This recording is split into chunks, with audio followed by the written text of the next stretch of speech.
Intinya baru saya kupas nanti. Assalamualaikum warahmatullahi wabarakatuh. Rekan-rekan, adik-adik, murid SMA Negeri Sungai Selatan yang saya cintai. Pada kesempatan ini saya akan memberikan materi tentang pencegahan penyalahgunaan narkoba. Pertama-tama saya memperkenalkan diri. Nama saya Mardian dari Polsek Sungai Selatan. Pada kesempatan ini ada beberapa hal penting yang perlu adik-adik pahami, minimal mengerti akan bahaya dari penyalahgunaan narkoba. Apa itu narkoba? Narkoba itu singkatan dari narkotika, psikotropika, dan obat-obatan terlarang. Ada beberapa jenis narkoba yang banyak beredar di lingkungan kita, di lingkungan rumah, di lingkungan sekolah, di lingkungan tempat tinggal adik-adik sekalian tinggal. Beberapa bahaya dari narkoba. Yang pertama, menimbulkan kerusakan otak yang permanen. Kemudian kedua, rentan terhadap berbagai penyakit seperti HIV/AIDS dan hepatitis. Kemudian juga yang lebih berbahaya lagi, menimbulkan perubahan tingkah laku yang negatif, hilang ingatan, dan yang paling berbahaya dapat menimbulkan kematian.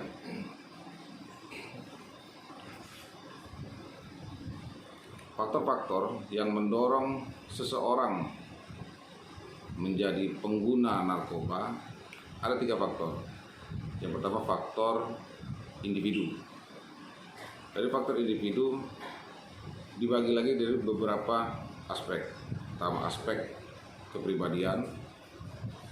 Aspek kepribadian ini maksudnya adalah memang karakter dari orang tersebut cenderung melakukan hal-hal yang nakal. Mungkin bagi adik-adik dianggap keren, akan tetapi itu adalah penyimpangan yang menjurus kepada tindak pidana.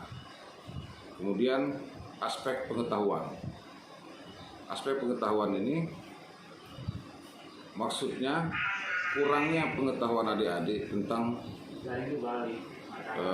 bahaya dan resiko dari penggunaan narkoba. Kemudian yang selanjutnya, aspek keterampilan berkomunikasi dan menolak tekanan sebaya. Biasanya dalam pergaulan, apa yang diperbuat oleh teman-teman kita akan menular, akan kita ikuti, karena dalam komunitas kalau dianggap komunitas kita itu mabuk, itu keren, kita akan cenderung untuk mengikuti supaya dianggap keren juga. Kemudian faktor yang terakhir, faktor genetik. Faktor genetik ini maksudnya keturunan. Jadi dari lingkungan keluarga, apabila orang tuanya penyalahguna narkoba, cenderung menularkan kepada anak, adik, atau yang lebih muda di dalam rumah tersebut. Lalu faktor lingkungan. Faktor lingkungan ini dibagi juga menjadi beberapa aspek. Pertama, kondisi keluarga. Kondisi keluarga yang harmonis dan bahagia tentunya berpengaruh langsung kepada kejiwaan anak-anak yang ada di dalam rumah tersebut. Kalau keluarga kita memberikan perhatian yang lebih, memberikan kebahagiaan yang cukup pada adik-adik, tentunya tidak akan mencari perhatian dari luar, sehingga pengaruh-pengaruh negatif dari luar, dari teman-teman, dari lingkungan yang menjurus kepada hal-hal negatif yang membuat kita menjadi ingin coba-coba untuk menggunakan narkoba itu menjadi lebih tinggi. Kemudian aspek pengaruh teman. Sudah saya jelaskan tadi, teman sangat berpengaruh kepada perilaku adik-adik sekalian. Oleh sebab itu, berhati-hati dalam bergaul, memilih teman, lebih selektif. Apabila kita mengetahui ada teman kita yang melakukan hal-hal yang negatif, termasuk menjadi penyalahguna narkoba, sudah kewajiban kita untuk mengingatkan teman kita tersebut. Faktor ketersediaan narkoba. Untuk masyarakat kita di Lampung Utara, ketersediaan narkoba termasuk banyak. Itu dapat kita lihat dari pengungkapan kasus di Polres Lampung Utara selama setengah tahun, dari bulan Januari sampai bulan Juni ini sudah 75 perkara narkoba dan didapat dari berbagai kecamatan. Artinya penyebaran narkoba memang sudah sampai ke desa-desa. Mudahnya memperoleh narkoba menjadi faktor pendukung banyaknya pengguna narkoba ini. Kemudian bagi para bandar, banyaknya pengguna ini menjadi hal yang menjadikan untuk meraup keuntungan yang sebesar-besarnya. Jadi demikian faktor yang mempengaruhi adik-adik dalam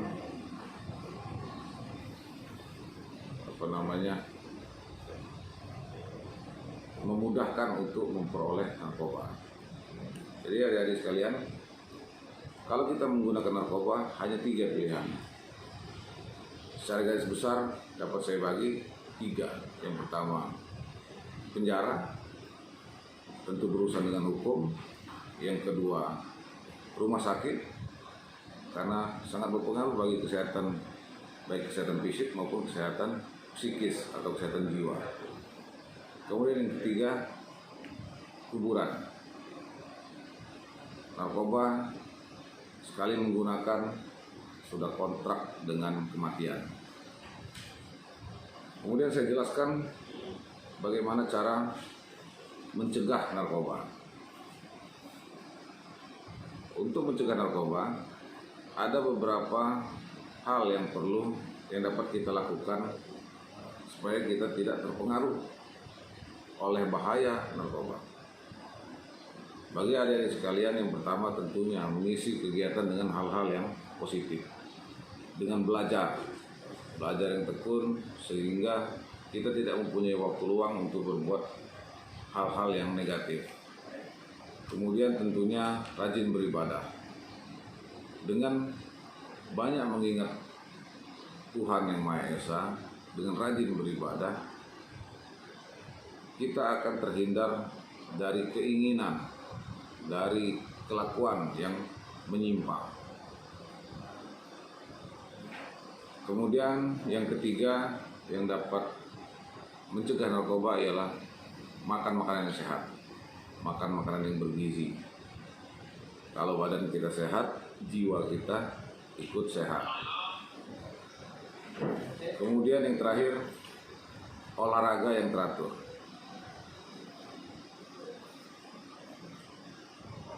Baik adik-adik, ini saya jelaskan sanksi-sanksi hukum bagi penyalahguna narkoba. Bagi pecandu dan korban, itu ada langkah-langkah untuk direhabilitasi. Apa itu pecandu? Pecandu adalah orang yang menggunakan atau menyalahgunakan narkotika dalam keadaan ketergantungan pada narkotika, baik secara fisik maupun psikis. Kemudian korban penyalahgunaan narkotika. Apa itu korban penyalahgunaan narkotika? korban adalah seorang yang tidak sengaja menggunakan narkotika karena dibujuk, karena diancam, dipaksa, ditipu untuk menggunakan narkotika. Para pecandu dan korban dapat kita selamatkan dengan langkah-langkah rehabilitasi sosial maupun rehabilitasi medis. Kemudian bagi bandar, kurir, kemudian pengecer dan penyedia narkotika lainnya, itu ada sanksi hukum yang lebih berat, penjara minimal 5 tahun sampai dengan 20 tahun. Bagi yang jumlah barang buktinya banyak, yang bergerak dengan peredaran yang lebih besar, dapat dihukum mati.